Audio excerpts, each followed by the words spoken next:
Hello and welcome to this Aeronautica Imperialis Imperial Navy Lightning Fighter tutorial. Just a small advice for our German-speaking audience. Ein kleiner Hinweis für die deutschsprachige Community.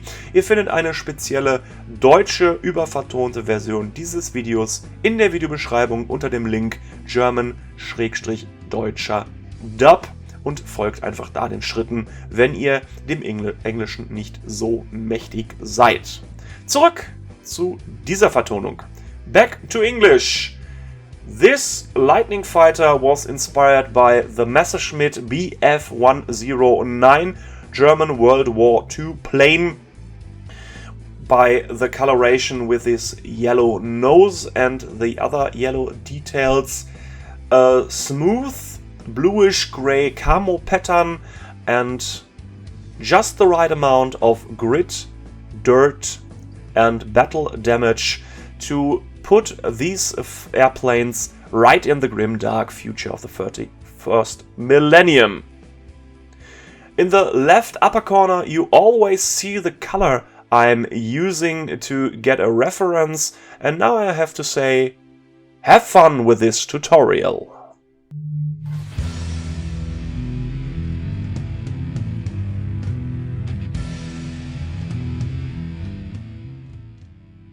We start at the airbrush place. I primed the miniature in white, in this case Agrax white spray paint by Citadel, and masked off these stripes on the wings with a Lahmian masking tape and coat the whole upper side of the aircraft with Vallejo Model Air light gray in 2 to 3 thin coats to get the base color from above the aircraft. The belly and the underside of the wings would stay white for these camo purposes, so that you can not see the plane so good if you get it contrasting to the sky when you look from below. If you may have mentioned, I'm not a native English speaking person. I hope this is not a problem for you, and if I misspell something wrong or got some word salad in my mouth, it's okay for you, but I wanted to present you this video in a special English overdub version. Next step for our Camopattern is a 1-to-1 mix of USAF medium gray and light blue with a kind of tiger stripe pattern with 2 to 3 thin coats to build up the intensity of this color. And the last step for the Camopattern is US blue gray. This is a pigeon blue to get an additional color in this Camopattern. On this stage I'm not sure if I want to paint a yellow nose piece, so I sprayed the Camopattern all over the aircraft, also as the highlights later. So don't be confused, you could leave the highlights or the Camopattern on the nose part and paint it yellow in the later steps. After all this airbrush work is done, we go to my painting desk, and here with a better lighting and more focus you could see the Camopattern a little bit better, and I start here with a recess shading of Apothecary White Citadel contrast paint in all the little nooks, crannies and these rivet holes. Apothecary White is a color that dries out in a light gray that complements the color scheme nearly perfect, and if you spill over it's not that bad, cause it could be some grit, grime or dirt that's building up on the surface, and it is okay. You see just right now on the rivets I spill over a bit, but it's fine for this aircraft and with this color, so don't worry if this happens. After all the recess shading built up on the upper side of the aircraft, I went to the belly and to the underside of the wings. There I use these contrast paint with a whole coat, so I paint over all the surfaces to get a recess shading and a color modulation for the sprayed white primer to a slight gray, that you can see the highlights that I paint in later better, and that the plane doesn't get too bright from underneath.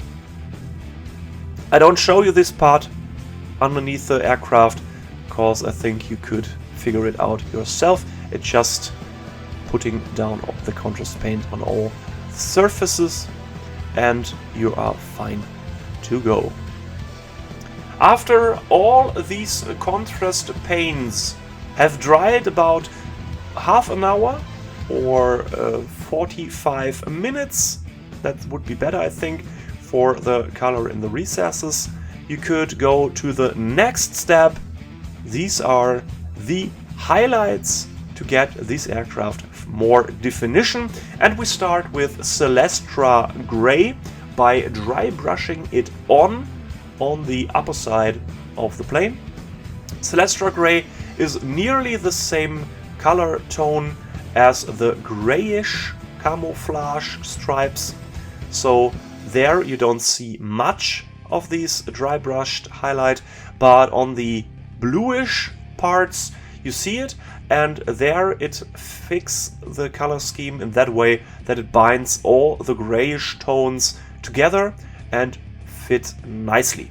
Dry brushing is a good step in this model's scale to get a quick highlight. You just need to make sure that you only got a little amount of paint on your brush and that you don't get these strokes or stroke marks on the aircraft that it would look ugly. The next step is Ulthuan Grey, just tiny amount of dry brushing on the front part of the wings, on the cockpit and the rudder on the back, and from all underneath like Celestra Grey from above. This is the highlight step for the belly and the wings, and you see, if you don't use Apothecary White from underneath, this highlight wouldn't show up, so it fits fine with our color scheme. Next step are some dirty damaged parts.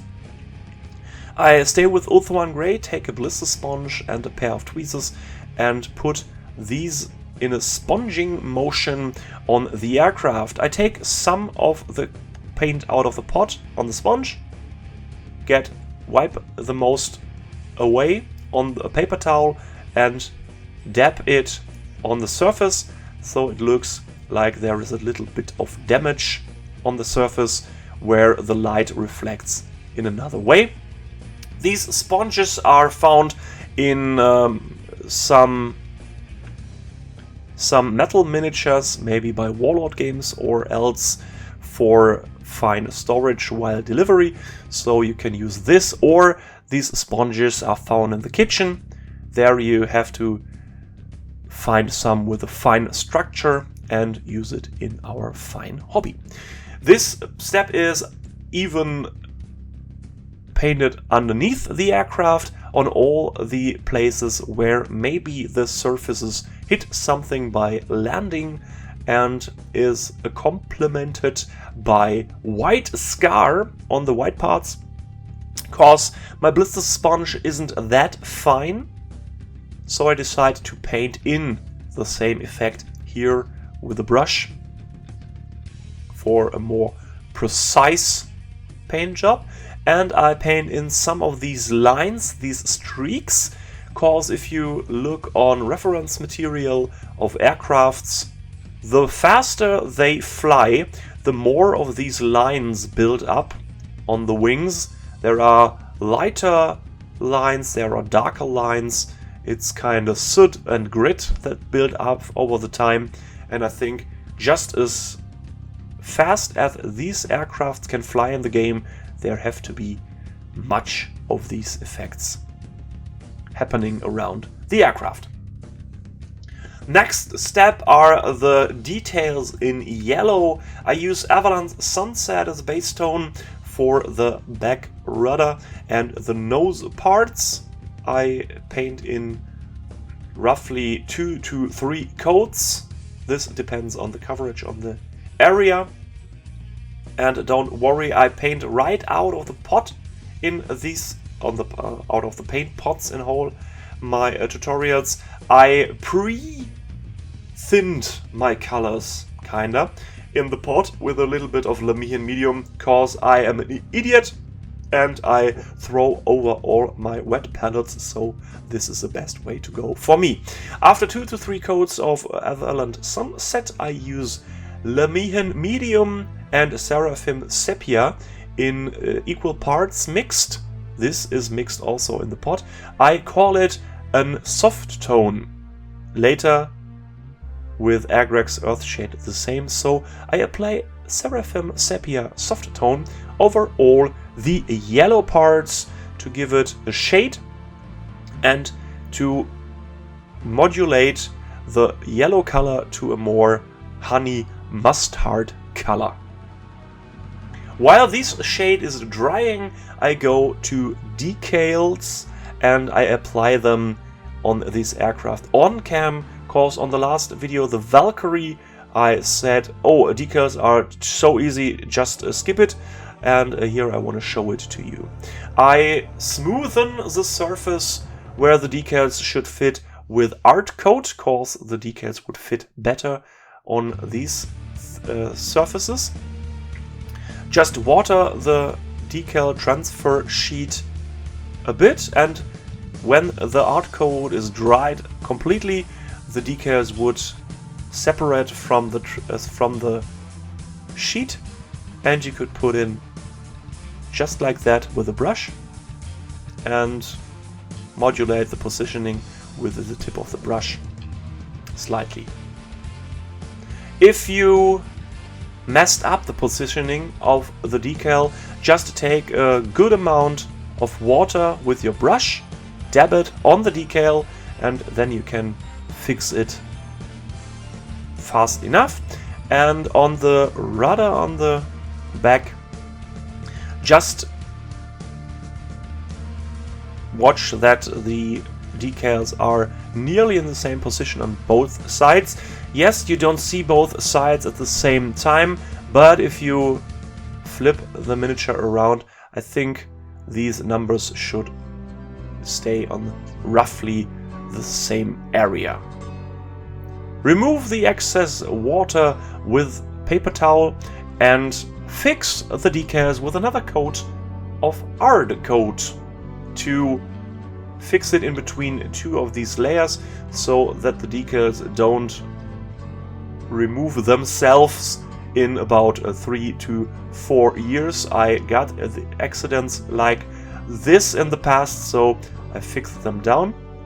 And then I use Storm Shield as a satin varnish to get rid of these glossy art coat stains, and this process with art coat and satin varnish just removes these tiny edges around the decal where there's this transfer sheet like material that you would normally see on the miniature when it's done, because it's a bit glossy, and we remove this effect with these steps. While the Seraphim Sepia is dried completely now, we highlight the yellow parts. Just leave the recesses in these glazed color tone and work up the color for 2 to 3 thin coats. And in addition, the far off side of this back rudder I leave in the dark so that it would fit better with the edge highlight that would be worked in later. I only show you the step on these back pieces on the yellow. The nose is painted the same, and for the low pigment density in yellow colors, you just need to make sure that there is enough layering, that it's fit nicely. The edge highlight is painted in Ushabti bone, and I don't paint a straight line, I paint small dots or small line segments. Of course, I think straight lines would be overkill on such a small miniature and would be too obvious, in lack of a better word. And I paint in some small lines into the surface to get just a tiny amount of weathering effect. And I show you the next step just there on this part. It is Screaming Skull and back to our blister sponge to get the same effect as on the bluish grayish camo pieces, these rough highlights, and this fits nicely with the rest of this color scheme. After finishing the nose the same way, I paint in some additional highlights with Celestra Gray, some lines on the armor panels like here, or some of these horizontal strikes to complement these soot and grit effect I talked about earlier, that there is just the right amount of dirt building up on the aircraft. This is on the little tail wings and just in front of these larger wings to get a little bit more definition and this soot effect. And if you paint these lines over a decal, it would look fine. I show you this right now with white scar, or in the next step with white scar, and it would fit the decal into the paint scheme, just like there is only a sticker above the paint scheme. You see what I mean right now when I go to the left wing to the Aquila and I paint in the same effect with white scar as before to intensify the result. And here it is. There I get these Aquila colors just a little bit roughed up or rubbed off so that it looks like there is paint on the aircraft, but just by flying through the air this paint is damaged as the whole paint job also. After this is done, I take all the other details, just like the metal parts here, these turbine exhausts or the intake turbine on the front, the weapons and these little positional thrusters just beneath the wings on the belly's side. If you say, yes, this is a metal tone I want to go, just keep it where you feel comfortable. I will paint the highlight colors first, then shade it, and then work with pigment powders to give the effect of a rusted surface, because I like it dark, gritty, and this is my way to go. Feel free to follow the steps or to leave it on a place where you think, yes, that's right for me. Next step is Leadbelcher, a highlight on all these metal parts on the sides and on the upper parts of the elements, so that you can just see where the light hits when this aircraft is flying in a normal position and not belly up or making any fancy air maneuvers. And the next step is Runefang steel just from above to give the impression of highlighting and of color variation. These little thruster turbines just get a dot and a small line, and these intake turbine piece on the front is just a rough edge highlight to give it a little bit more of definition. As you've seen on the multi-laser, I get a little bit messy, but I know this would be shaded right now, so it's okay. This is Agrax Earthshade Soft Tone, as I mentioned before, mixed in equal parts with Lahmian Medium or any other thinner medium. And this Agrax Earthshade is also painted on some of the yellow areas to give them some color variation. There is this honey mustardy tone with the Seraphim Sepia recesses, and now you can add some brownish recesses so that it would look better in the end result. After all the metal parts are shaded this way, you can leave it, but you can go further with the way I paint and take some pigment powders. Important, all the shade has to be dry before you apply the pigment powder. My pigments are from a German company called Tabletop Basement. They made their own pigments a while ago. I think they are out of business with this pigment stuff, but there are many companies like AK Interactive and Vallejo where you can find these stuff. I use brownish pigments with much water dilution to give it the consistency of a shade and cover all the metal parts, and some of these rusty brown or rusty red pigments that you see on the upper side of the screen for some small details where it's just a bit more rusty. But keep in mind, don't overdo it. It's not a downed aircraft that rusts on the ground, it's an aircraft that's still in service. After the pigment's dried enough, I get to a final highlight with Runefang steel, and as you see, I paint in them more like dotted lines than straight lines. That the effect is good enough to give the impression of a three-dimensional object, or to complement this impression of a three-dimensional object. Then all the metals are done. The pigments would fix if you spray the miniature at last with satin varnish, so don't be worried that the pigments leave the model while you rub them up. And we go further with our weathering. Some edges where the paint flaked off with Dryad bark. These little fins on the belly and these kind of front spike underneath the turbine, I think, are the landing gear.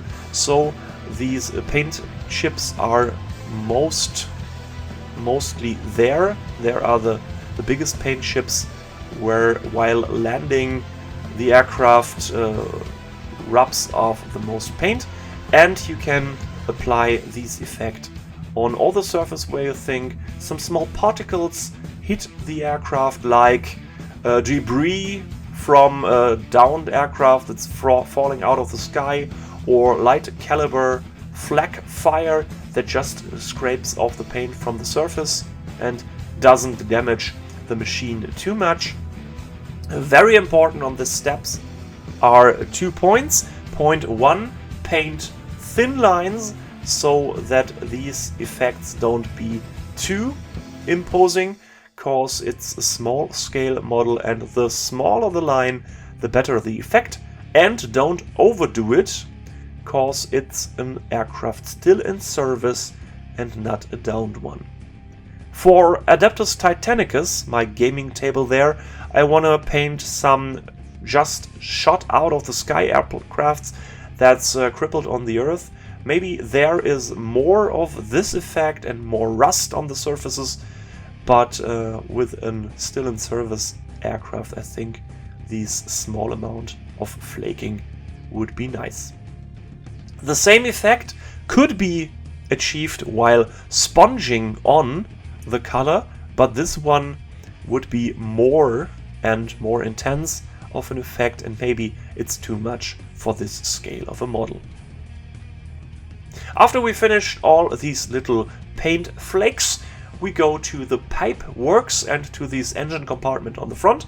I take Skavenblight Dinge as a base coat for these parts in 2 thin layers or thinned layers, and would highlight them with Storumvermin fur. On these pipings there is a line that I paint in that go just to the sides,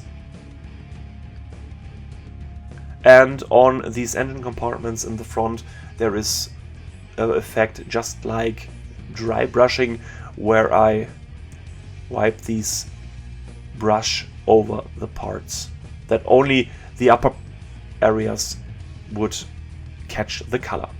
If it's not enough of a highlight on these parts, you can get another one with Dawnstone. For me it's okay, and I go to the cockpit, the glass, the windows, and use the same trick as with the Valkyries last time.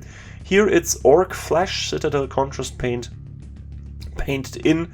If this is the effect where you say, yes, that's my cockpit, just leave it there. I go for the emerald effect like on the Valkyries and paint the surfaces with Caliban green. The Orc Flash contrast paint got the effect that the recesses are darkened enough so I don't have to paint all the way into the little nooks and crannies on the aircraft's cockpit, and it's just a little bit easier to paint it this way. Then Warpstone Glow, the back part and the lower edge of these windows like you see here to get this kind of reflection effect, and on the middle windows I use the right edge and the lower edge to set these lines. Also I paint in these positioning lights on the left wingtip and the left back rudder to give the effect of a still working in service aircraft, because this is something we got in a real world, and I think in the grimdark future this is something that still remains. The next step is Mood Green. Just do the same effect as before and leave a tiny line of Warpstone glow shown through for this reflection effect. If you spill over into these cockpit surface, don't hesitate. We paint the main Caliban green surface back to smoothen it up just right after this step, and this is Imperial yellow for a final highlight on these reflection parts in the lower corner. You also can use a light green like maybe Nurgling green or Iron Rach skin, or a bluish gray like Ulthuan gray. I think this yellow fits nicely with the yellow painted surfaces on the nose and the back, and I smoothen these parts up or tidy it up a little bit with Caliban green, because I think the lines are painted out a bit too thick.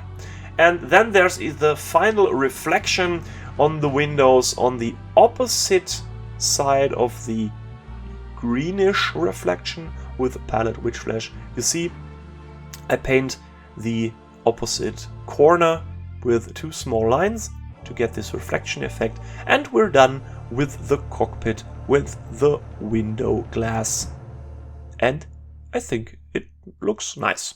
If you spilled over just a tiny amount, take Celestra Grey and paint in the edges to the framing again, so that there's a sharp line in between the cockpit's glass frame and the metal bars of the frame that would complement the effect just a tiny amount more and make the window pop. Now to the red lights and lenses. I base coat them with Mephiston red.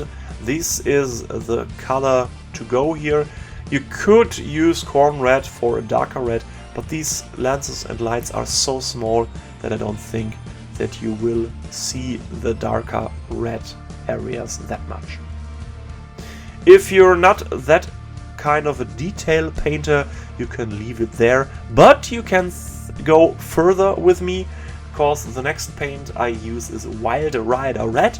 The positioning lights on the wings tip and the back rudder would get a central highlight in the middle of the area, and these little lenses would get their highlight on the right down corner, like you paint a regular lens effect, just way smaller.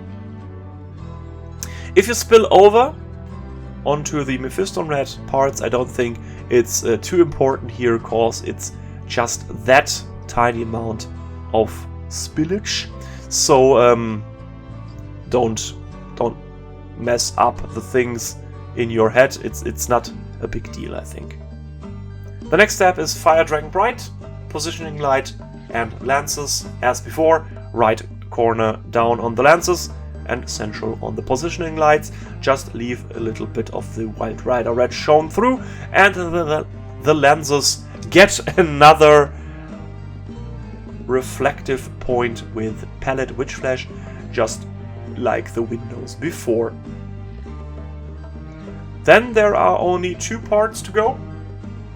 I choose to give these aircraft tiny amount of personality, like the pilot had painted something on, and therefore I use the part on the left side just behind the cockpit and get Gal Vorbark Red, so I think this is a nice color to be painted on. Not that striking as black or brown, but good enough to be seen. These are small lines for confirmed hits or confirmed kills on the enemy, and just a little symbol to get the feeling that there is a pilot, there's a person, and there's a bit of humanity in these metal aircraft. This is an Ace of Spades. You could use any symbol you like, just a small aquila or a sword, an axe or whatever you like. And we go to the last stage of this aircraft, building up more grit and soot with Apothecary White. These lines from the wings front part in the surface you see like here, and you can build it up till you're pleased with the result. The same effect would be replicated on the downside of the wings, but they're way smoother because the surface is white, and the Apothecary White lines would be more striking. If you say, yes, this grayish tone is not enough for me, you can use some stripes in Seraphim Sepia for just a bit of yellowish soot, or Agrax Earthshade for brownish, but just don't overdo it and it would fit nicely. And then a coat of satin or matte varnish, just like you prefer it, and we're done with these aircraft. Thank you for listening. Thank you for being my guest on this tutorial. I hope you like it. If you got some points where you say, oh, Dizzy, just maybe you paint this or that another way, let me know in the comments below. If you wanna follow me, and maybe you're kinda German speaking, or German is your second language or your third language and you want to learn it a bit, just feel free to come to my German community. There are links in the video description to my tabletopwelt.de forum account, to Facebook, the like page, and to my own Discord server. Important, all this is mostly German speaking. And if you like to come around, I would be happy. And now on the screen you see some videos, some links of other of my videos. Also German stuff from my vlogs, tutorials, bad raps, and the Valkyrie tutorial I mentioned before. There I try to link the English version. Thank you for watching. Thank you for leaving a like and for your subscription. See you later, Dizzy Finger out. Keep on wargaming!